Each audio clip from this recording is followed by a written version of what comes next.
So it's heartbreak for St Mirren in the end, who put in an absolutely prime Davy Martindale Livingston of old, or Steve Clark Scotland defensive masterclass, blocking every single cross that was coming in, bodies on the line even after they'd conceded the goal.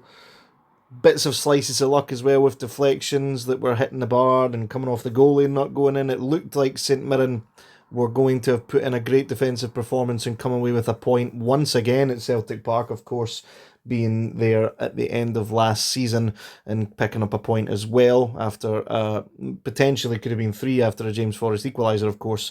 But it wasn't to be. Luke McCowan came on and his deflected strike ended up in the back of the net to give Celtic the win on the opening day of the season at Flag Day for them, and only the second game to actually feature a win in the Scottish Premiership so far this season.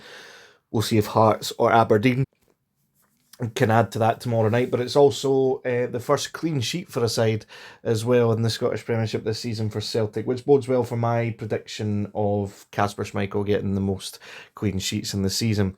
In the game itself, Celtic, they were huffing and puffing at times. St Mirren set up to defend the crosses into the box, and they did it really well.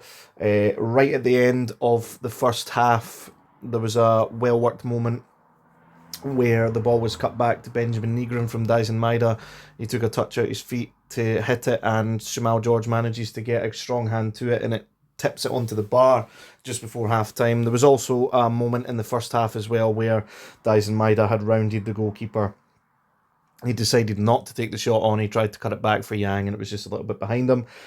Adam Ida has been coming under a lot of criticism online. And he probably didn't do himself any favours. He missed a couple of big chances. He was offside a lot. He did get into the areas for them, to be fair, but he was missing the chances. He hit the post in a really good opportunity at 0-0 as well. In the second half, a couple of big talking points. Callum McGregor scores after Mark O'Hara tries to clear it. It hits off him, but the replay showed, and it was rightly disallowed, that it came off his elbow and setting up. It was a good finish as well at that point, but kind of gave St Mirren a bit of a lift again. It helped them get back into shape defensively, and St Mirren actually had a massive chance in the second half as well when the major substitutions were made, both teams making three at the same time. The ball was cut back and the shot was a wee bit tame. It was blocked, I would say blocked by Alistair Johnson, but it was it kind of hit off him instead. Kieran Tierney also went off in the second half. He didn't look in too much pain or anything like that. I don't know if it was just tiredness or a little bit of cramp and they were just taking no chances, but Tierney did go off in the second half, and there'll be those that are injury prone. That could be the case. We'll see. Obviously Celtic, because they're not in the European qualifying stages just yet, don't have another game until the weekend coming, so we'll see if he's okay for that point. But it does beg the question of when the substitution was made. Trusty came on, a centre half for a left back, which meant Scales had to go out to left back instead. And at that point, it meant that a lot of Celtic's attacking changed from coming from the left hand side from Tierney to coming to the right hand side with James Forrest. But at the end of the day, Celtic did get the job done.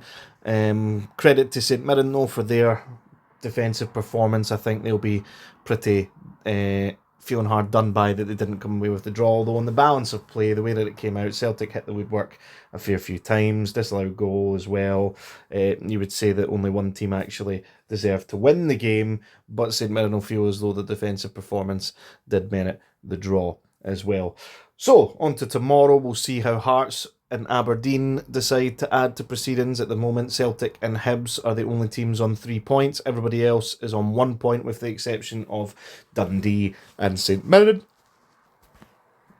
And I think overall, with the way that the games have gone, it seemed to be a really competitive start to the Scottish Premiership season.